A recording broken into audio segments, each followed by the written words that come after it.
Ilang pampublikong sasakyan ang natiketan matapos makitaan ang paglabag ng Special Action and Intelligence Committee on Transportation.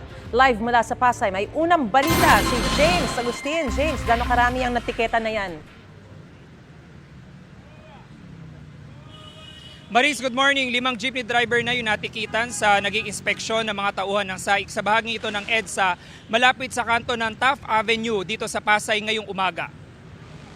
Sunod-sunod na pinara mga tradisyonal na jeep at ininspeksyon ng Special Action and Intelligence Committee on Transportation o SAIC. Unang jeep pa lang nakitaan na ng paglabag. Kalbo ang mga gulong pati ang reserba nito. Kinumpiska ang lisensya ng driver at inisyuhan siya ng Temporary Operator's Permit.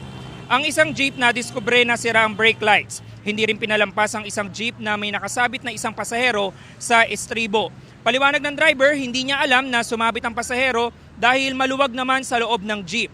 Agaw pansin naman Maris ang isang jeep dahil sa manok na nasa hood nito. Hindi siya tinikitan dahil dyan pero nakiusap ang mga otoridad na tanggalin ito. Pero ang driver may paglabag pa rin dahil sa putpod na reserbang gulong at sirang brake lights. Chinek din ang mga dokumento ng mga sasakyan gaya ng rehistro at prangkisa. Dahil naman sa operasyon, nagbabaan ng ilang pasahero ng jeep. Ang iba naman ay intindihan daw kung bakit ito kailangang isagawa ng SAIC. Humingi ng pasensya ang mga otoridad sa konting abala na naidulot sa mga pasahero.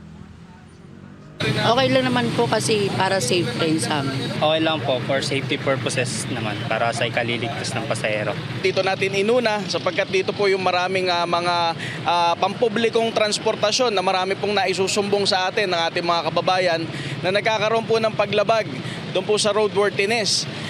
Marami po tayo napapansin na mga bumibiyahe na may mga depektibong parte ng kanilang mga sasakyan.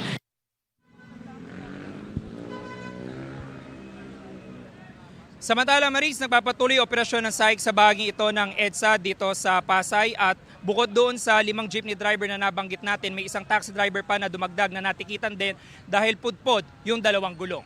Yan ang unang balita mula rito sa Pasay City. Ako po si James Agustin para sa GMA Integrated News. Gusto mo bang mauna sa mga balita? Mag-subscribe na sa GMA Integrated News sa YouTube at tumutok sa unang balita.